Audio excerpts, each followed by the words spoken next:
హే people నమస్తే, welcome back to my channel. So నేను ఇప్పుడు ఒక చాలా ఇంపార్టెంట్ పని మీద వెళ్తున్నాను అనమాట. ఎక్కడికి అంటే లైక్ నా నెక్స్ట్ ప్రాజెక్ట్లో ఖచ్చితంగా లైక్ ఎవరో చూస్తున్నారు అందుకని ఆపాను.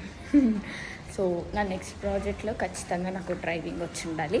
సో దానికోసం నేను డ్రైవింగ్ క్లాస్కి వెళ్తున్నాను. Let's go. సో నా నెక్స్ట్ షార్ట్ ఫిలింలో ఇదే నా కార్ అనమాట. ఈ కారే నేను డ్రైవ్ చేయాలి. సో యాక్చువల్లీ ఈ కార్ మా డైరెక్టర్ వాళ్ళ ఫ్రెండ్ది అనమాట. కొంచెం టెన్షన్గా అయితే అనిపించింది, but at the same time నేను ఇది చాలా ఛాలెంజింగ్గా తీసుకున్నా. ఎందుకంటే స్టార్టింగ్ ఈ కార్ సీన్స్ నాకు నెరేట్ చేసినప్పుడే చీటింగ్ చేసేస్తా అని చెప్పేసా. వాళ్ళు కూడా సరే చీటింగ్ చేసేద్దాం అన్నారు.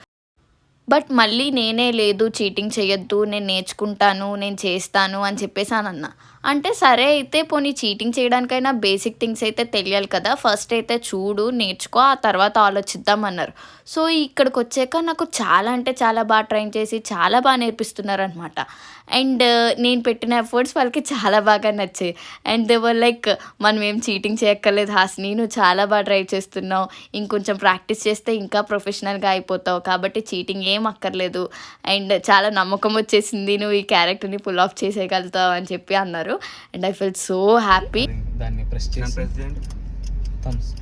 నేనేమనుకున్నా అంటే ఇవేం అప్లోడ్ చేయొద్దు, డైరెక్ట్ షార్ట్ ఫిలింలోనే చూస్తారు, షార్ట్ ఫిలిం చూడగానే సర్ప్రైజ్ అయిపోతారు, షాక్ అయిపోతారు అని అనుకున్నా. బట్ మళ్ళీ నాకు డౌట్ వచ్చింది, దీనికి డ్రైవింగ్ రాదు కదా, ఇవన్నీ చీటింగ్ సీన్లు అని ఈజీగా అనేస్తారు.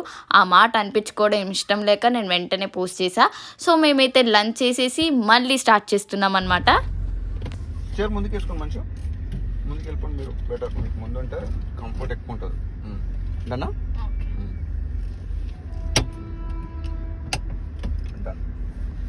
మా డాడీ నాకు చాలాసార్లు చెప్తుండేవారు, చక్కగా డ్రైవింగ్ స్కూల్కి వెళ్ళి హాసిని డ్రైవింగ్ నేర్చుకో అని. నేను ఎప్పుడు ఆయన మాట వినలేదు. అండ్ నేనైతే చాలా అంటే చాలా టైం వేస్ట్ చేశానని కూడా నాకు తెలుసు. మేబీ నేర్చుకోవాల్సిన టైంలో నేర్చుకుని ఉంటే బాగుండేదేమో. చాలా ప్రాజెక్ట్స్ చాలా వరకు నాకు కొన్ని స్కిల్స్ లేక నేను వదిలేసా. బట్ నేనేం తెలుసుకున్నా అంటే నన్ను నేను అప్గ్రేడ్ చేసుకోవడం చాలా ఇంపార్టెంట్ అని నాకు అర్థమైంది. సో నాకు రాని కొత్త కొత్త స్కిల్స్ అయితే నేను నేర్చుకోవడానికి ఇక ముందు నుంచి ట్రై చేస్తా. అంకుల్ ఫాస్ట్గా వెళ్ళి నువ్వు. అమ్మా మొత్తానికి అయిపోయిందమ్మా. So that's all for now. If you like this video, do not forget to like, share and subscribe to my channel.